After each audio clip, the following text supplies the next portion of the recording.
Contract costing is a specialized form of costing used for specific projects or contracts, particularly in industries like construction, engineering, and shipbuilding. It involves tracking and managing the costs associated with individual contracts. Let's use the construction of a residential building as an example. Project details. Let's assume the contract value as 10 crore rupees and the duration as 18 months for XYZ Constructions Private Limited.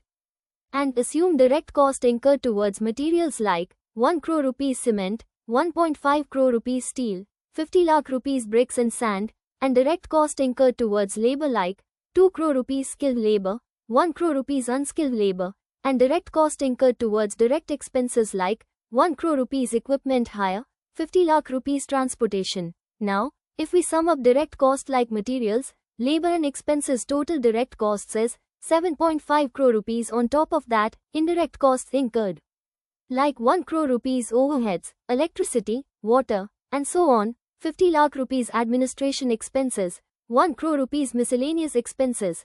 Now, 2.5 crore rupees is total indirect costs and 7.5 crore rupees. If we sum the direct costs in as 2.5 crore rupees the total indirect costs, then total contract cost is 10 crore rupees.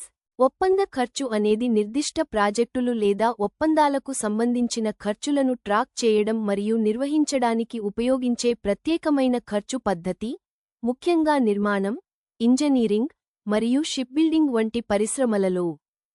ఉదాహరణ, నివాస భవనం నిర్మాణం project వివరాలు: 10 కోట్ల రూపాయలు ఒప్పంద విలువ, 18 నెలలు వ్యవధి, company XYZ constructions private limited. ఇప్పుడు పదార్థాలకు సంబంధించిన ప్రత్యక్ష ఖర్చులు: 1 కోట్ల రూపాయలు సిమెంట్, 1.5 కోట్ల రూపాయలు స్టీల్, 50 లక్ష రూపాయలు ఇటుకలు మరియు ఇసుక. కూలీలకు సంబంధించిన ప్రత్యక్ష ఖర్చులు: 2 కోట్ల రూపాయలు నైపుణ్య కూలీలు, 1 కోట్ల రూపాయలు సాధారణ కూలీలు.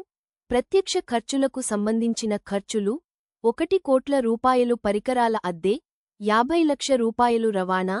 ఇప్పుడు పదార్థాలు, కూలీలు మరియు ఖర్చులను కలిపితే మొత్తం 7.5 కోట్ల రూపాయలు ప్రత్యక్ష ఖర్చులు. ఇప్పుడు పరోక్ష ఖర్చులు: 1 కోట్ల రూపాయలు వివిధ ఖర్చులు, ఎలక్ట్రిసిటీ, నీరు, మొదలైనవి. 50 లక్ష రూపాయలు పరిపాలనా ఖర్చులు, 1 కోట్ల రూపాయలు ఇతర ఖర్చులు. మొత్తం 2.5 కోట్ల రూపాయలు పరోక్ష ఖర్చులు.